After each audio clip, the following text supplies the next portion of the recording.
Hello, everybody, and welcome back to the Fandalorian Club here on Apocalypse Movies. Thank you so much for joining us today as we are back reviewing Andor, the latest Star Wars series on Disney+. Episode 4. It's the first time we have done this for just the one episode, which just is a nice relief off of our shoulders. Just one episode to talk about. As you can see, I'm with Brian Avellino again today. The two Fando regulars here on the channel. Mr. Gio Ramos was going to join us, but wasn't able to make it at the last second. He said he'll be back next week to give all his thoughts for Andor going forward. But for now, Brian and I get to talk about this awesome episode of Andor. So many cool things to talk about.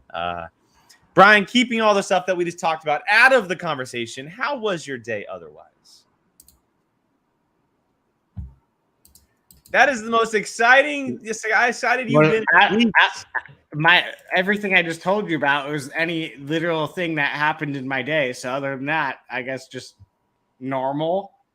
I ate like crap today and I'm not happy about it. So the second I'm done with this, I'm going to get on the Peloton for like a half hour and just force myself to move. I just got back from workout, so I'm feeling good right now. Yeah, So it's parent-teacher conferences, and the principal, they make us stay like 2 hours after we're supposed to be. So like, they're feeding us to make us happy, but like, it's Domino's, nachos, Halloween candy, muffins. So it's just literally like, I'm just like, and I have zero self-control, especially on a week like this week. So I feel like a piece of. And I need to move my body. I appreciate you keeping the curse words out of this one, as the Fandalorian Club is a friendly family show as we talk Star Wars. But look, let's get into it. Andy says it doesn't sound like a problem for him, Brian, just so you know. Does not sound like a problem to him. So. I think weight works differently in Australia. So. Let's get into Andor episode 4. This was a very, very cool episode of Andor. Very cool episode of Star Wars television. Unlike anything we've seen in anything Star Wars to this point, in my opinion anyway. We went to a brand new planet. We kind of set up what's going to be happening over a possible next couple episodes with Andor and kind of where he is at the moment. Cassian / Clem. And then we finally get to meet, or I guess re-meet, Genevieve O'Reilly's Mon Mothma. We got a little bit of her. And then Stellan Skarsgård just steals the whole episode with what he's doing the entire time. So, Brian, quick thoughts here on Andor episode 4 before we dive into all the nitty-gritty details. So I may or may not be the stupidest person in the world. But I had no idea.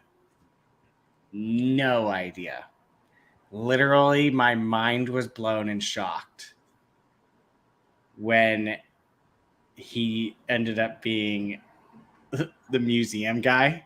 Yeah, dude. I really thought that was a completely different actor in the trailers. What? No. When I tell you, I gasped. I don't know how. I don't know. Literally went, holy crap. Family friendly.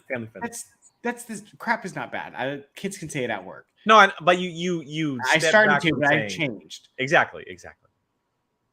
I was blown away. Like, I don't know. I maybe just never really paid attention to it. I think I didn't really like look hard enough in the trailers. When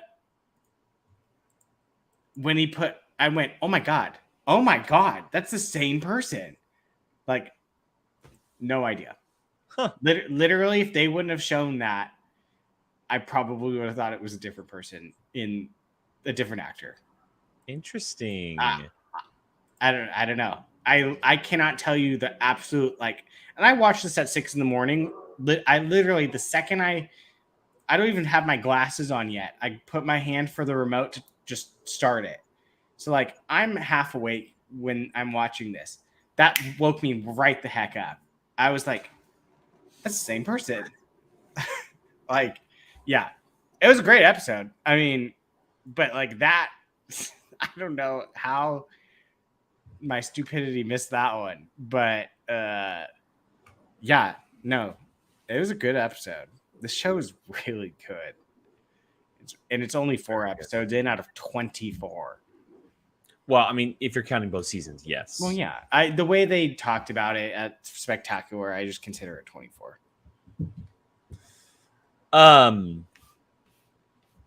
Yeah, no, this show rocks. This show rocks. I said it on Twitter earlier today. Excuse me. And this is obviously very early. It's only been 2 weeks worth of Andor, 4 episodes. We have 12 episodes to go in this first season, or 8 episodes to go in this first season, excuse me. But I honestly think at this point, this is my favorite thing Disney has ever done with Star Wars. Ever. Yeah. There's a lot to go through, obviously. We have 5 movies, couple seasons worth of television shows, comics, books, etc. But so far, I think I am in love with what the tone, the look, the idea of this show more than anything I've ever experienced with Disney Star Wars so far. Did I call it spectacular, Andy? I'm sorry. I was like, what? Celebration. I without a doubt love The Force Awakens. It's one of my favorite Star Wars films. I love Solo. I love Rogue One. I love a lot of the books and a lot of the comics as well. And obviously my thoughts on Mando are out there. I love the show. But this is me. This is a movie. Yeah, but this is just me. This is about everything that you like. I don't say this about everything. I don't. I don't. And I'm pushing back on that because I don't say that about everything. I say that about specific genres that do it well, and this is a genre that is doing it well.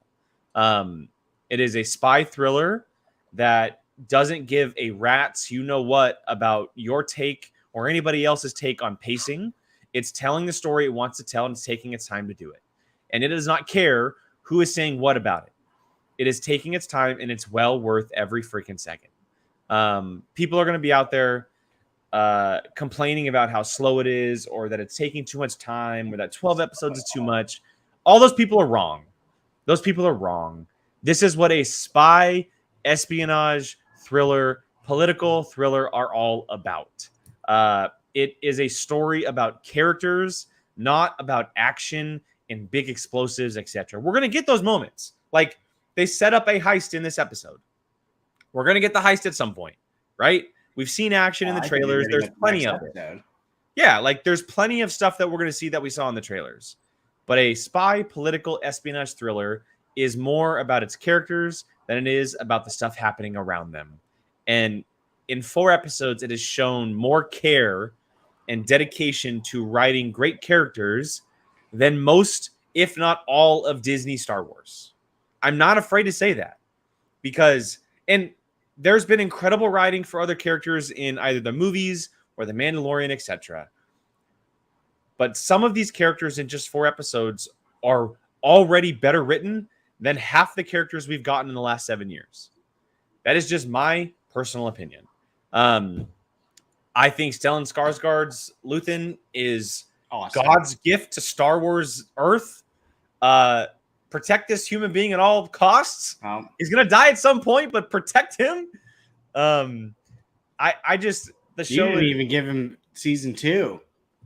No, I didn't give him season 2. You're right. I don't think he's making it to season 2, and it hurts me. But yeah, I mean that's just my opinion, and I may be biased because this is my type of storytelling. But I love the fact that we've seen very little action to this point. The show is 12 episodes for 1 season. You have time to show that action. You have time. Like, if you've seen what a good political spy thriller is all about, this is what it's like. And it's unlike anything we've ever seen in Star Wars. I mean, we saw Mon Moth in 2 scenes this episode, and I am juiced for her She's storyline. awesome. I am juiced for what they're doing with her in just the 2 scenes we got her. Like that's what happens when you do stories well. So yeah, I think it's a home run, man. I think it's an absolute home run. Including Mandalorian, everything, this literally feels like a movie that we're getting just in pieces. It literally, to me, feels like a movie that it's just like, all right, cut it right there. And then we'll start next week. They'll continue the movie. It literally feels like that. There's something, I don't want to say the way it sounds isn't how I mean, but there's something like,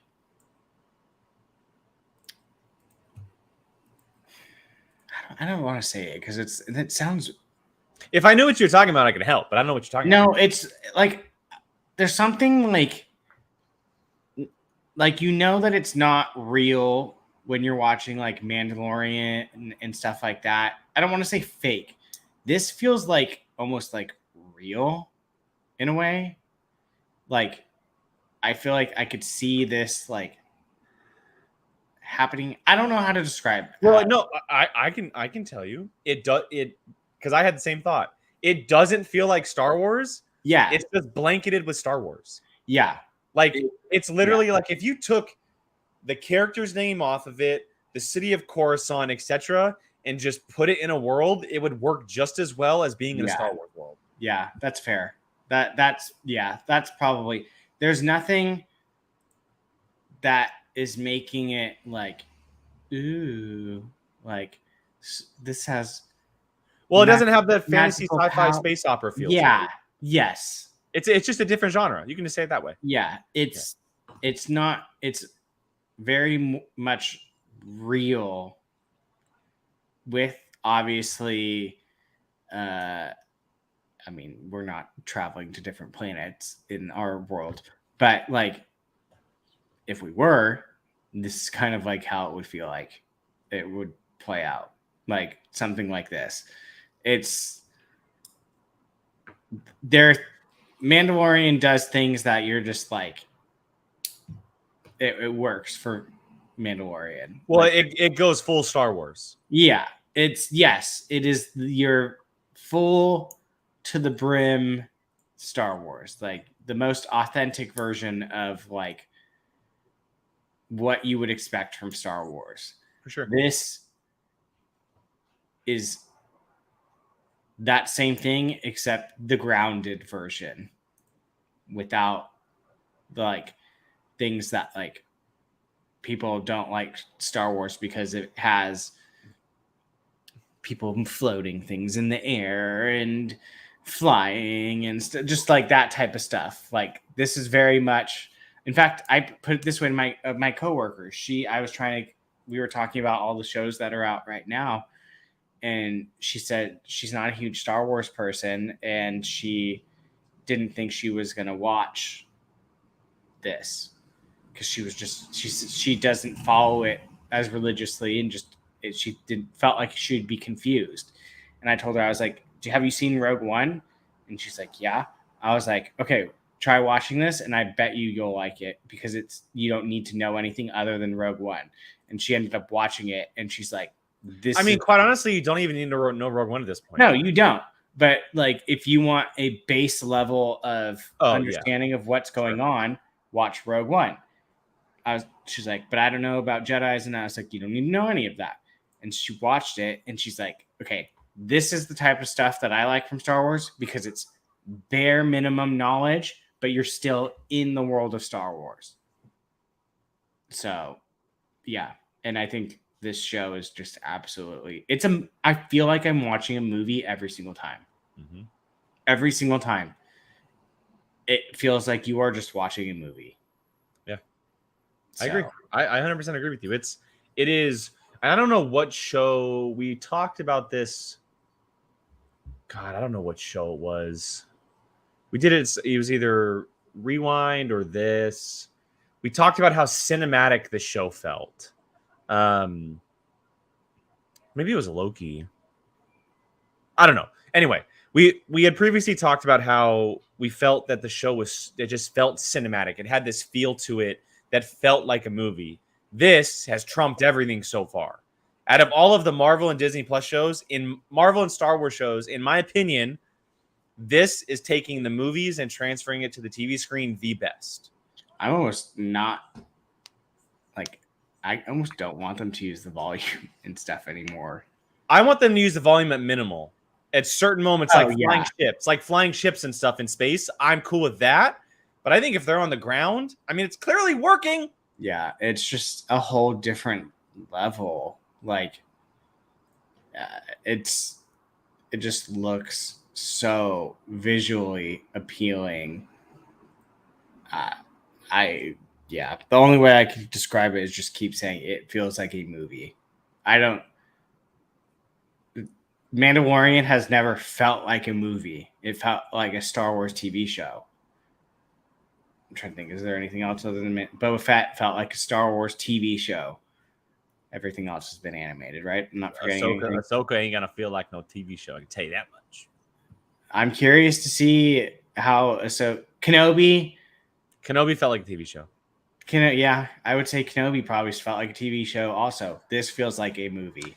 It felt like a TV show. Kenobi felt like a TV show when you were watching it, but the episodes broke up.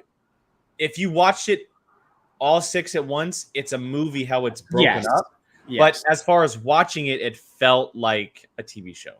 Yeah. If that makes sense. That's fair. Yeah. This is just a whole new. John Booz is right. Imagine Kenobi with this production.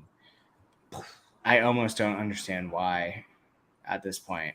Like, I honestly I get certain things, but like, especially like the thing that immediately comes to my mind is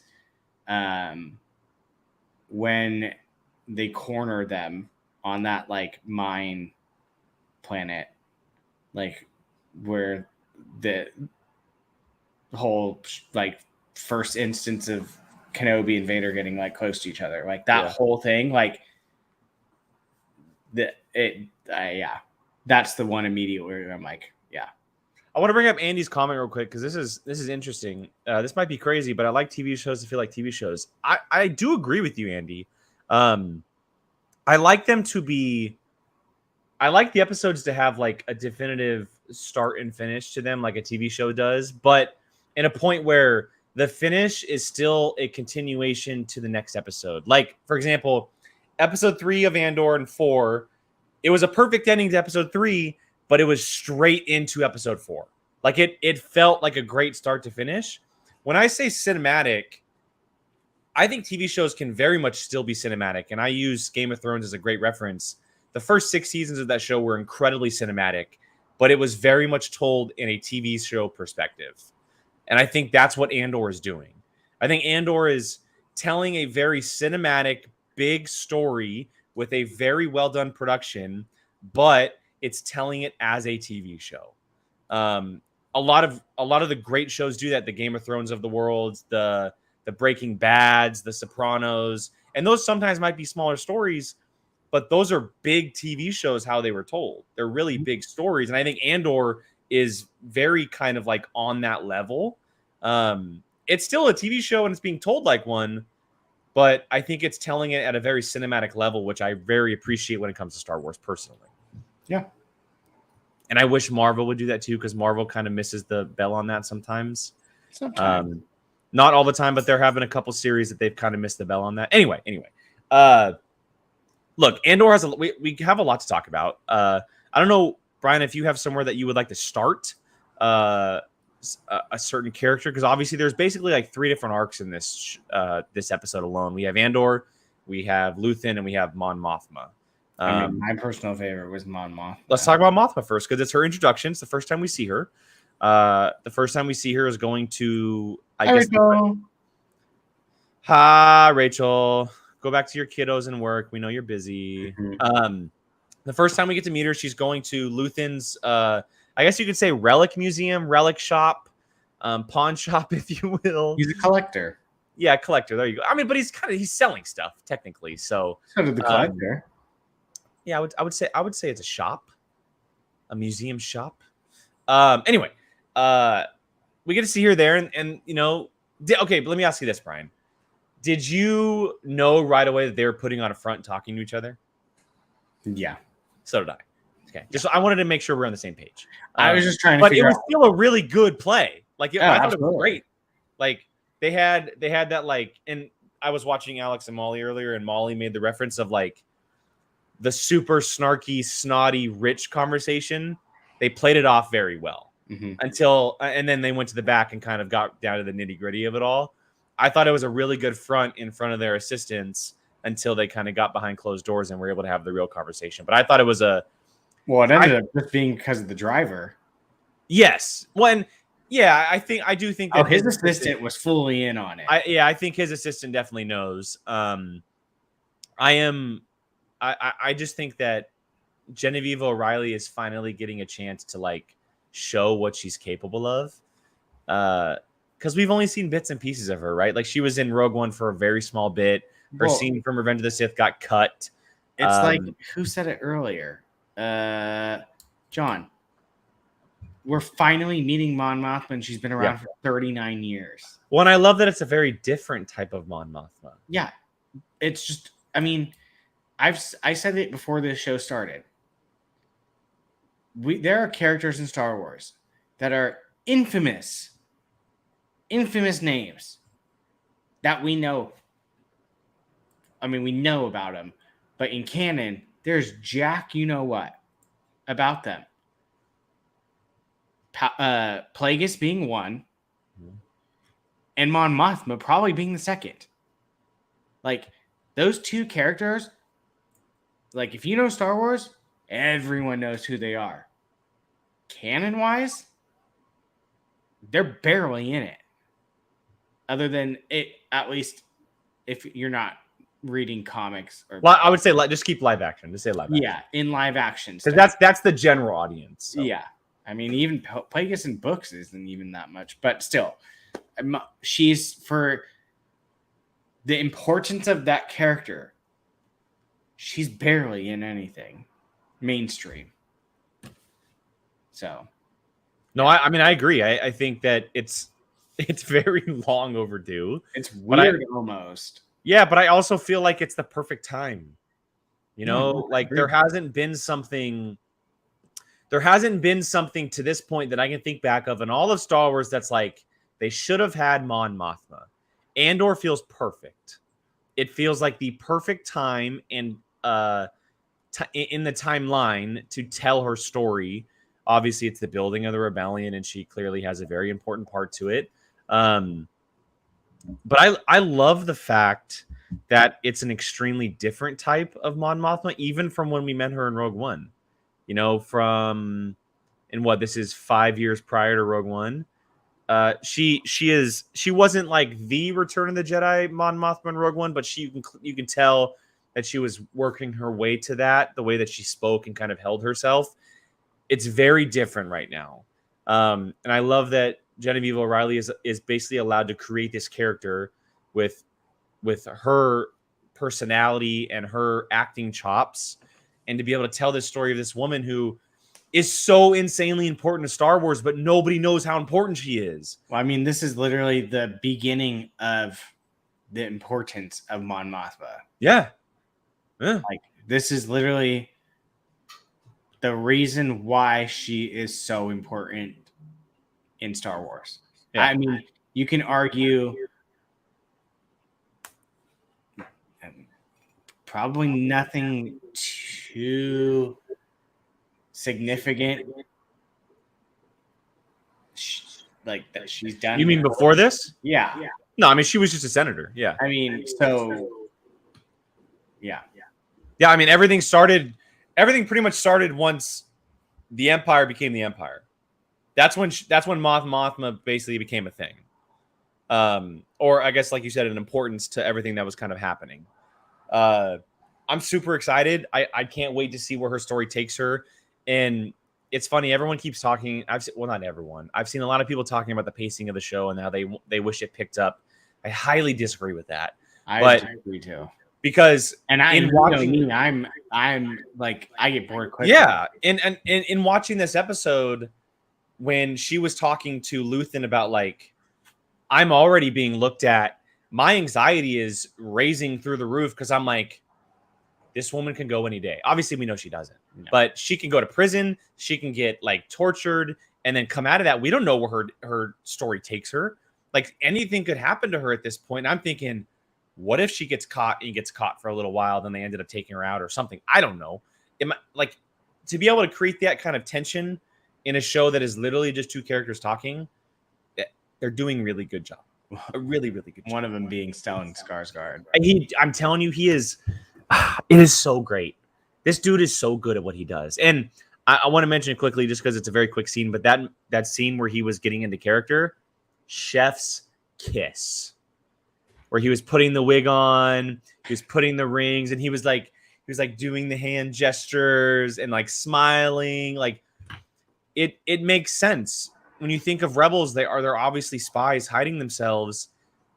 They have to do that. They have to play characters, and it totally makes sense. One of my favorite posters is the one like where it's the senators and some of them are ripped off, like this logos, and some of them are ripped off. Yeah. Being the rebel seal underneath it. It's kind of like the feeling I get. Like you're kind of just like,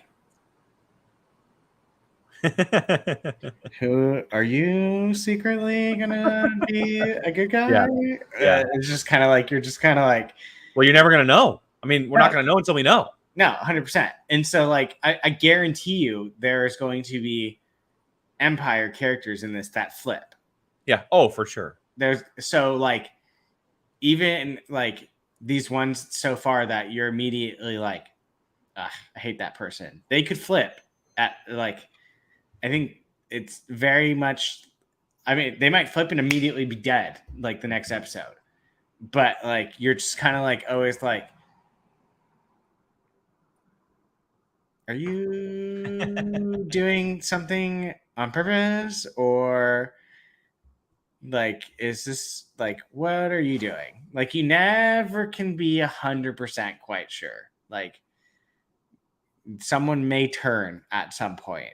And I kind of like that, like with the new blonde lady today. I'm just going like, she may be a pure bad villain the whole entire time, but like anytime I'm seeing someone new, I'm like sizing them up, just like, okay, you seem pretty decently like good to the Empire, like. John Boos has an interesting theory here. The twist is that the ISB lady is the sister Of Stellan Skarsgård? Either him or Mon Mothma, maybe? Does Mon Mothma have a sister? Or is it it's Deidre. Deidre, excuse me. Thank you. Oh, you mean Andor's sister? No. They're different nationalities. Yeah, no way. No way. Unless that would be unless she was highly adopted. There did not seem to be any blonde children in that. There's no possible way no possible way that's Cassian's sister, right? No way. Yeah. No, I don't think I'm into that. I don't think I'm into that. Yeah, I might call you. Oh, it's a joke. Okay, thank you. Oh, okay. I mean, nice. How are we supposed to know if it's a joke if you're not, putting? We don't know. I was just kind of just trying to be like, how nice can I be about this? But absolutely. Yeah, I don't want to tell you off, but John Boos, you're wrong. Yeah, I was just like, okay, well, I like. All right, Brian. 2 things real quick on Mon Mothma before we move on. One, let's talk about this whole dinner party sequence that we're probably going to end up seeing next episode. Are you going back? Are you not going to talk about the stuff in the collectors, or is that the second one? Okay, cool.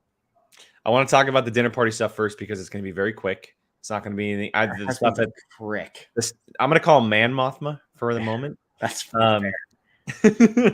But I think the dinner party sequence is going to be very interesting. Dude, you're going to be holding your breath. Well, because it's essentially, it seems like it's being set up to be every person who hates her. Yeah.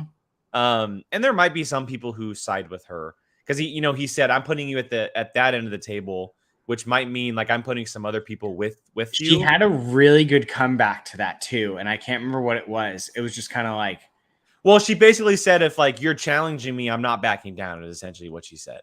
yeah, She's something not going like to hold her breath, I think is what I got from that.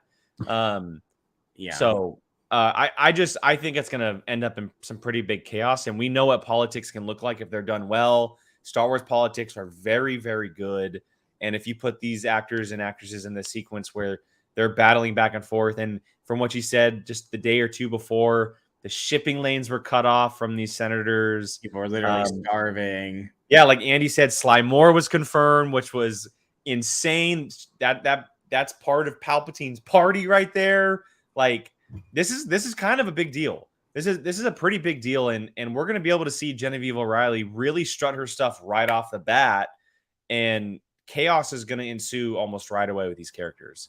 And yes, her husband is an absolute dickhead. He's such a prick. He's such a like a wussy, like rich, that typical, just like he's clearly the gold digger of the family, and Mon Moth was not even that. He's just so he's so comfortable that he's oblivious to the world that goes around him, and she is the absolute opposite. Mm-hmm. So it's funny because I would not be surprised if her husband was like, oh, he's dying. Oh, no, not even that. Like a beard, essentially, where it's just like a facade. It's like she doesn't give two craps about him, but he's literally just a means to cover her in. Oh, I can see that. It felt like right away like they didn't belong together. No.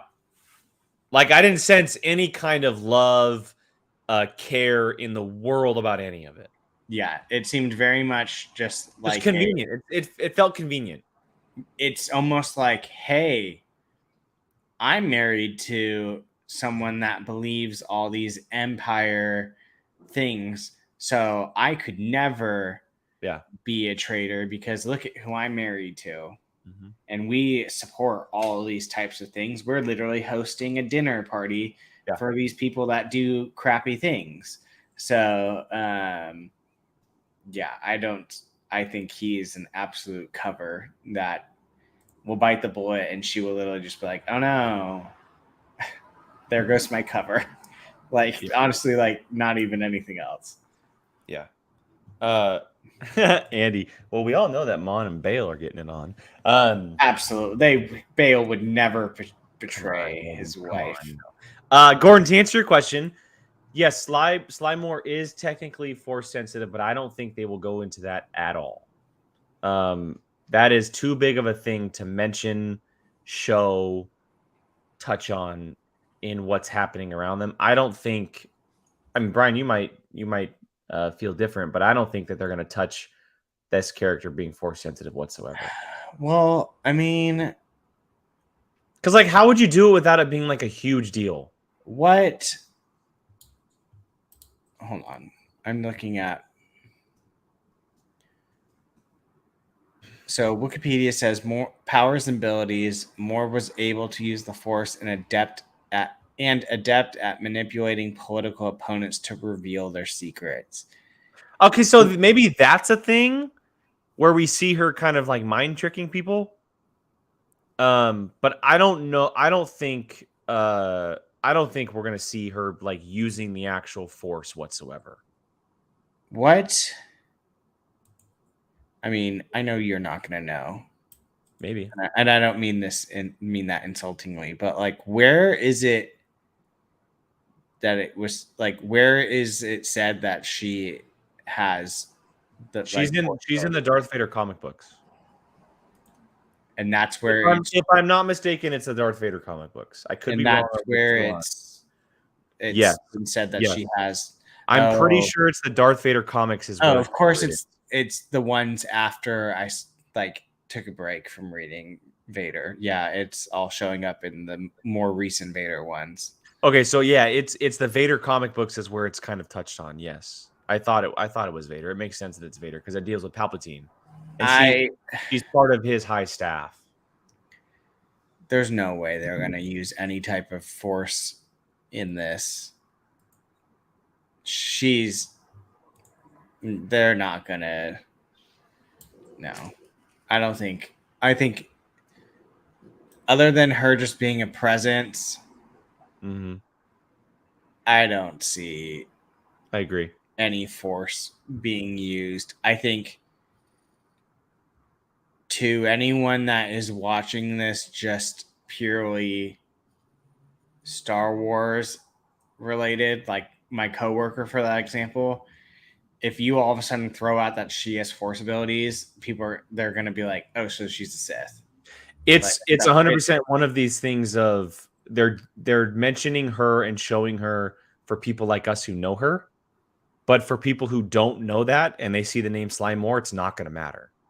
Like it's not going to matter to them. They may just like make her seem more imposing, I think so. Just in the sense of like intimidating to where it seems like she's using the force, like in the sense of just like, for sure. I just don't see. No, I agree with you. I don't see any reason, honestly, to. Yeah. Because then that's a whole thing in itself that people are going to go off on. Yeah. It just doesn't make sense at this time. I agree with you. I agree. All right. Jumping back from the dinner party scene to the Museum of Relics, let's talk about some of these beautiful Easter eggs that we got inside this museum. I'm not going to bring up the pictures because they are a little blurry, but I'm going to name them off. A couple ones that we saw within this relic museum that Stellan Skarsgård's Luthen character had. One of the first ones we saw was the Mandalorian armor, the chest plate, and obviously it can be from anything. But Brian sent me a Twitter page that kind of broke this down earlier, and they mentioned that it could have been a chance to take it from the Night of 1,000 Tears.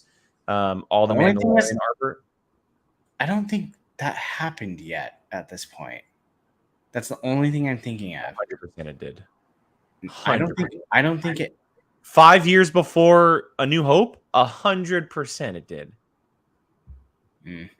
This is 15 years after Revenge of the Sith. Keep that in mind. 15 years after Revenge of the Sith. Yeah, maybe. So okay. Here you go, Jake. The same person that said it. Correction, I'm being told that the events of Night of 1,000 Tears takes place later in the timeline. Thank you for all those that brought this to my attention. I don't know. I don't know when it happens. So sorry. I find it hard to believe that the Night of 1,000 Tears happened in the last. I mean, maybe it did. I don't know. Either way, Luthen has a chest plate of Mandalorian armor. He's got some Beskar. One of the next pieces we see is the Calicori. It's not, if you're a Rebels fan, it's not obviously the one from Harrison Dula, her Calicori, but it's a one that resembles the symbols and the shape of it. And then the cool one that we got, the one that I think I'm most excited about, is the World Between Worlds, the broken piece from Star Wars Rebels, which is super, super cool. And there's some broken pieces inside there. That's where the assistant was showing her driver some kind of relic, and the pieces were sitting to the right of them. And you can see the hands, which are really cool. And then one of the last big ones, which was a super cool reference for us video game players, is Star Killer's armor from the Force Unleashed video game was shown in the background, standing full 6 feet tall, helmet, chest plate, and all, in its absolute glory. Did you know? Be honest. Did you know right away that that's what it was? Because I noticed that it was the helmet. So I didn't. I knew it was from something, and I couldn't pinpoint it. I was like, "That's a video game something," and I couldn't pinpoint it. And then once I saw this, I went, "Oh shit, that's what it is." Or, oh, yeah. Family friendly, Brian. Yeah. No, I noticed from the helmet. And just a correction. Thank you, Andy, for putting that back in my mind. It happened after Bo-Katan got the saber back. You are 100% correct. You are 1,000% correct. After season 4 of Rebels, when season 3, Sabine gave Bo-Katan the Darksaber back. And then that all happened with the Mandalorians, where she lost the saber to Moff Gideon. Mandalore was destroyed, etc. So you are 100% correct. The Night of 1,000 Years has not happened yet. It happened a few years, if not just a year, before A New Hope happened. So thank you for the clarification. And Andy, I wasn't saying is like meaning it was his exact armor, but it might be the live action interpretation of his armor.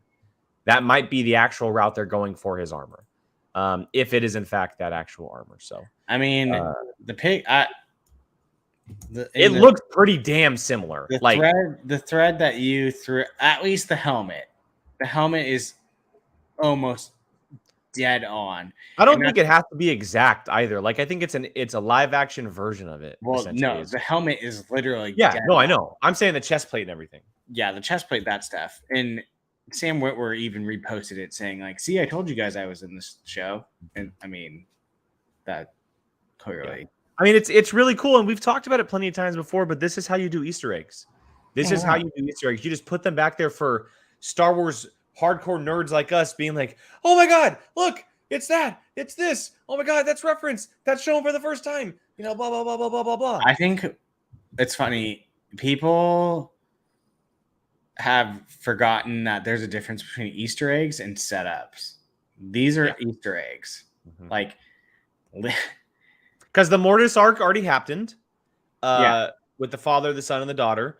Starkiller, if Starkiller is an actual thing, Starkiller happened. The Mandalorian armor, okay, so he may have just salvaged it, maybe gotten a fight, etc. We don't know. So it's just stuff that, like, it's not setting up anything. It would be different if we saw something from like a future timeline event that's like, oh, okay. Yeah, no, people. It's funny because like I've seen people say, I'm literally, of course, drawing a blank on something, but like seeing things in the background is an Easter egg.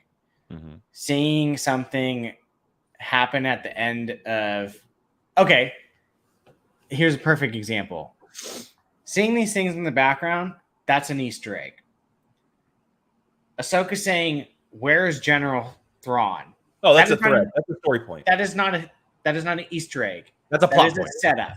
That is literally setting you up. There's that's a plot point. 100%. Yes, these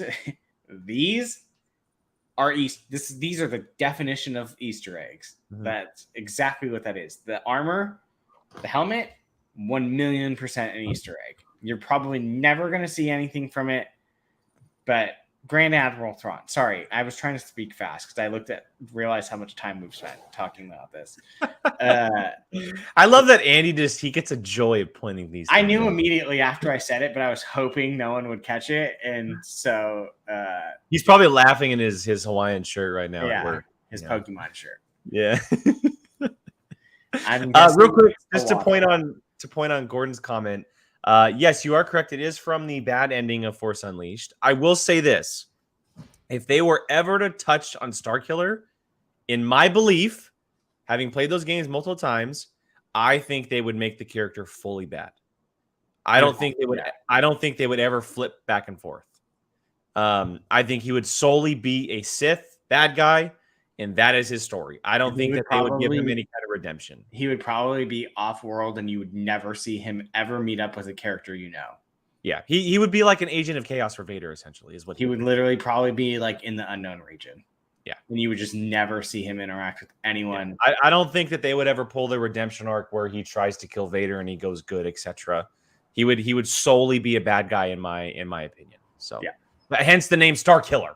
Yeah. Like, come on, it's too good to not be told. So I do hope one day we do get to see him. I think he's a great character. And seeing Sam Witwer play that role, are you joking me? That'd be so badass. That'd be so badass. All right, Brian, are we good on the museum? Are we good on the museum stuff? We can move forward to Andor because Andor had a really cool arc in this episode. He is stepping forth into his new beginning as a rebel. I had the planet name. Hold on a second.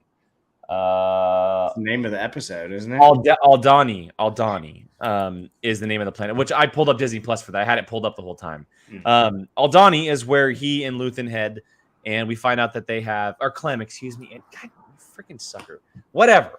I'm going to keep saying it, or Cassian, whatever.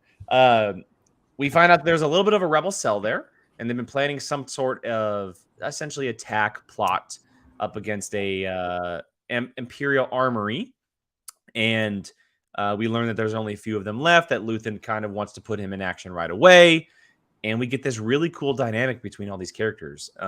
It's interesting because You would think that at this point the rebels are all about bringing people in, right? Mhm. But because it's in such secret, they are very worrisome and questioning the acts of bringing someone new in. And if like a lot of people say, and how it was kind of set up in the episode, if they believe in the cause, if they believe in the cause of fighting the Empire and possibly dying for what they're trying to do. I mean, And I don't think it's even fair to say that there's not really a rebellion even at this point.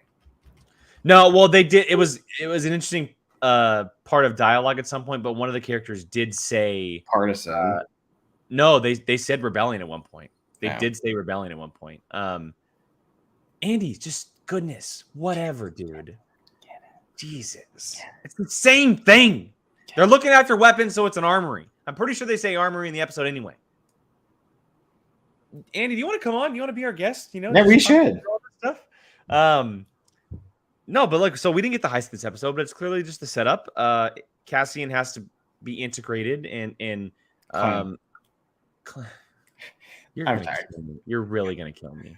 Just let me freaking talk for it's like Jesus.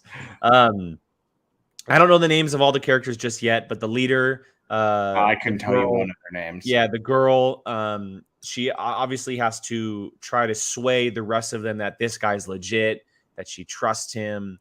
You know, he's here for the right reasons. It's all been planned from the beginning, etc. And Cassian kind of has to wiggle his way in. He does what he needs to, and He he barely even speaks. He just kind of just stands there, and everyone does the talking for him. And he just. But but Diego Luna's so good at just standing there and using his eyes. Yeah. You know, using his body language at what he does with acting. Vel, thank you. Vel. Appreciate it, guys. So I love the dynamic between all these characters. I loved it. I loved how all different they were. They all had their little moments to say some pieces of dialogue, and they're all good at different pieces of what they're trying to put together. We learn the plan of what the deal is with all of this and kind of what's happening. I love the cultural aspect to it as well, and how they're kind of planting that inside of all of it. And the fact that we're going to be able to see it is really cool. I'm just interested in how it goes. You know, whenever we see some kind of rebel heist or fight or whatever, it usually ends with a lot of rebels dying. Dude, it never really ends in a good note for the rebels. So I literally, this is how pessimistic, or maybe not even pessimistic, just like knowing Star Wars at this point, that the one dude that was sleeping, like every time he talked, he made you like him more. And I'm just like, it's gonna suck when you get a bullet, a blaster bolt through your chest. Like you're 100%. Maybe it's because I'm back in the world of Game of Thrones, where it's like, don't fall in love with characters because they're gonna die. yeah. But that sweet young man is absolutely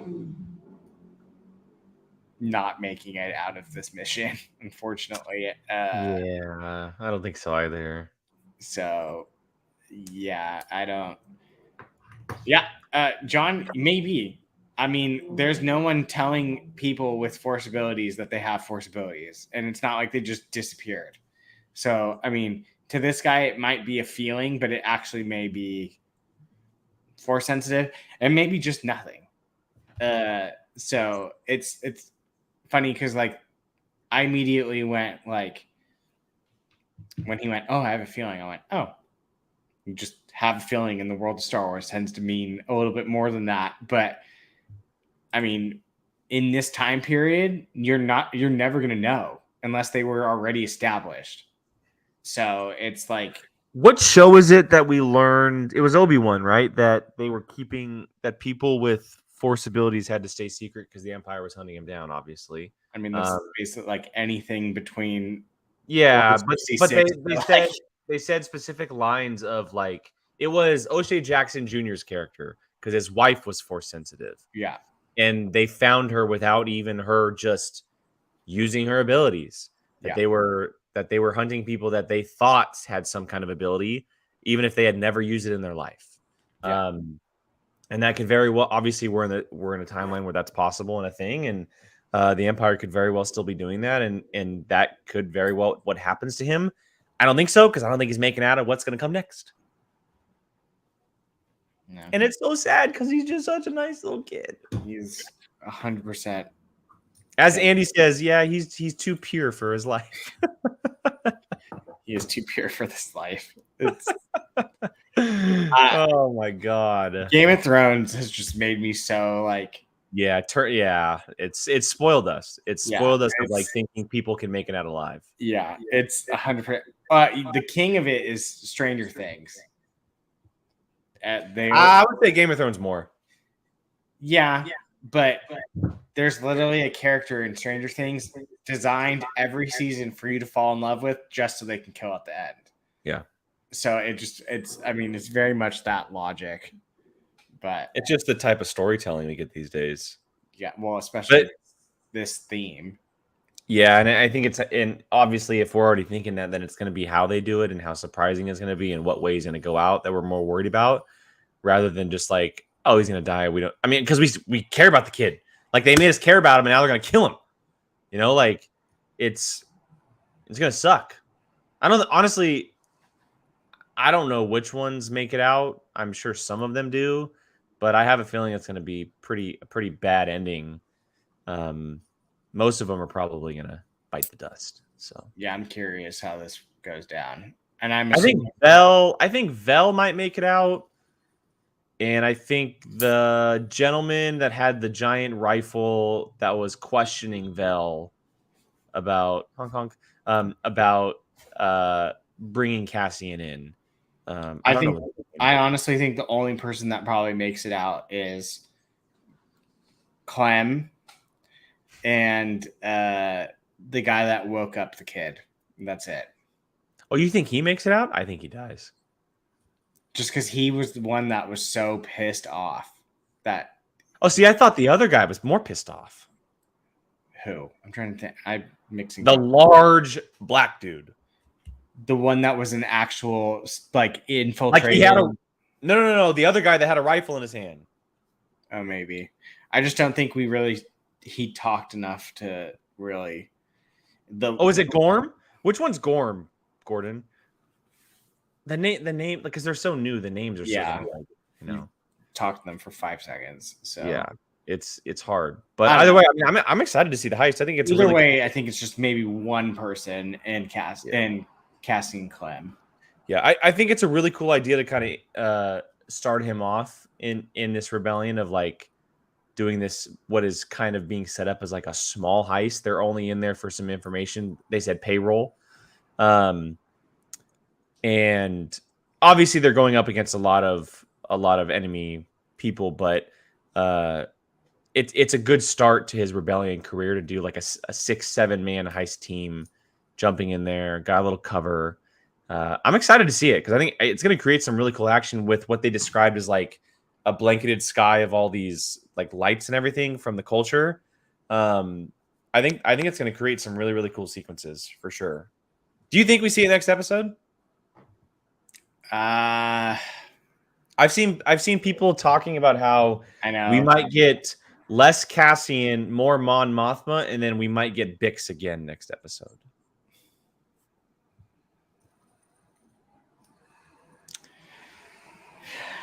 Because they said, what'd they say, 3 days away, right? Yeah, they said it was the event was 3 days away. 3 days away. That would make sense to not just immediately go into it the next episode.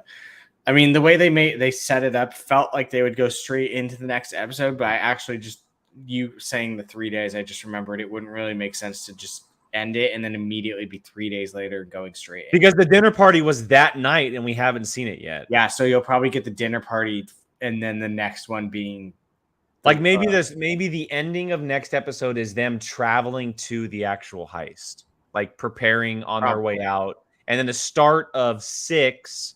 Like the very opening of 6 is actually the heist. Yeah, you'll probably get the dinner party next episode and the actual heist being 6. Yeah, I think that's probably what's gonna happen. Because I want to get back to Bix. Like I want to see Bix. Like what's happening with her? Yeah, you'll probably get a mix of those two, Bix and the dinner party. Yeah, you'll get the tension and like drama from the dinner party, and then the storyline from what's going on with Bix. Mm-hmm. So, makes sense. All right, Brian. Well, did we miss anything I don't think I think we covered everything. Other than that nerd going back to his mom. Oh yeah, that was super quick. Nothing is really. I mean, There's they got something kicked out. suspicious about it, though. Yeah, there is something specific. He was acting very strange. Did you notice that, like, when he did the code, he like covered his finger? Oh no, I didn't notice that.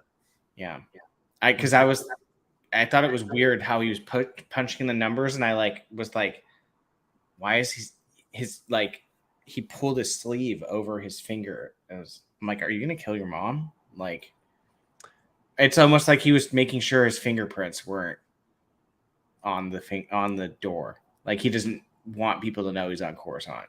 Well, and she clearly. Well, did he go to Coruscant? I think so.